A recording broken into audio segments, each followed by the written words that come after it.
Hola, hola amigos y amigas de Psique Académica. En esta ocasión vamos a hablar acerca del trastorno de ansiedad social.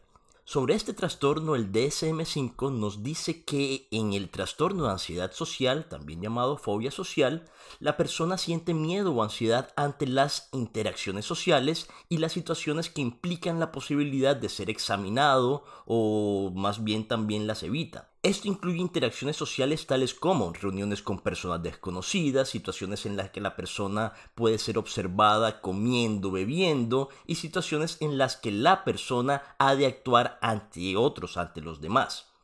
La ideación cognitiva es la de ser evaluado negativamente por los demás por sentirse avergonzado, humillado o rechazado o por ofender a otros.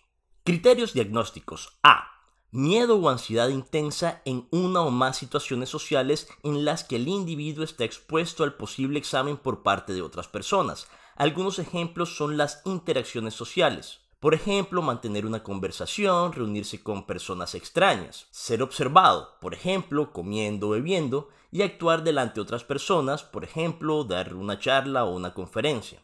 Nota, en los niños la ansiedad social se puede producir en las reuniones con individuos de su misma edad y no solamente en la interacción con los adultos. Criterio B. El individuo tiene miedo de actuar de cierta manera o de mostrar síntomas de ansiedad que se valoren negativamente, es decir, que lo humillen o avergüencen, que se traduzca en rechazo o que ofenda a él a las demás personas. C. Las situaciones sociales casi siempre provocan miedo o ansiedad. Nota, en los niños el miedo o la ansiedad se puede explicar con llanto, rabietas, quedarse paralizados, aferrarse, encogerse o el fracaso de hablar en situaciones sociales. D. Las situaciones sociales se evitan o resisten con miedo o ansiedad intensa. E. El miedo o la ansiedad son desproporcionados a la amenaza real planteada por la situación social y al contexto sociocultural. F. El miedo, la ansiedad o la evitación es persistente y dura típicamente 6 o más meses. G. El miedo, la ansiedad o la evitación causa malestar clínicamente significativo o deterioro en lo social, laboral u otras áreas importantes del funcionamiento. H. El miedo, la ansiedad o la evitación no se pueden atribuir a efectos fisiológicos de una sustancia, por ejemplo droga o un medicamento, ni a otra sustancia médica.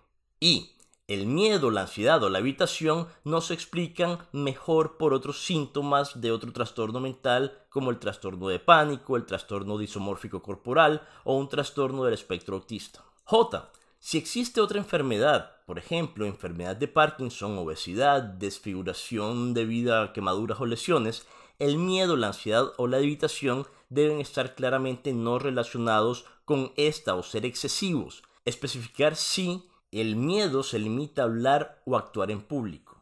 Características asociadas que apoyan el diagnóstico.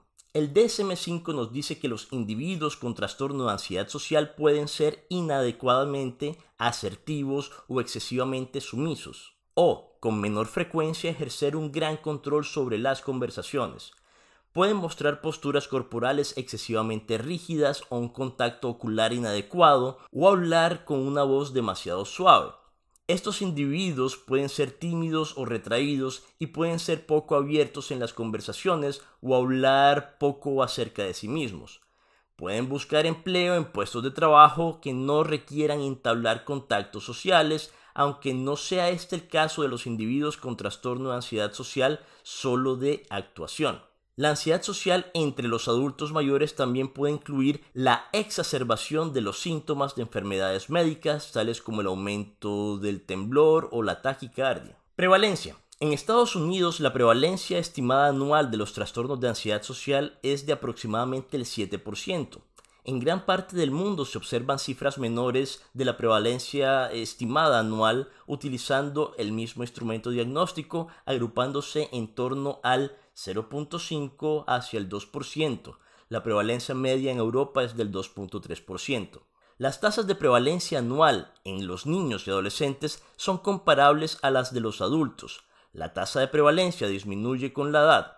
La prevalencia anual para los adultos mayores varía entre el 2 y el 5%. En general, en la población se han encontrado cifras más altas del trastorno de ansiedad social en las mujeres que en los varones, con algunos ratios que oscilan entre el 1.5 y el 2.2.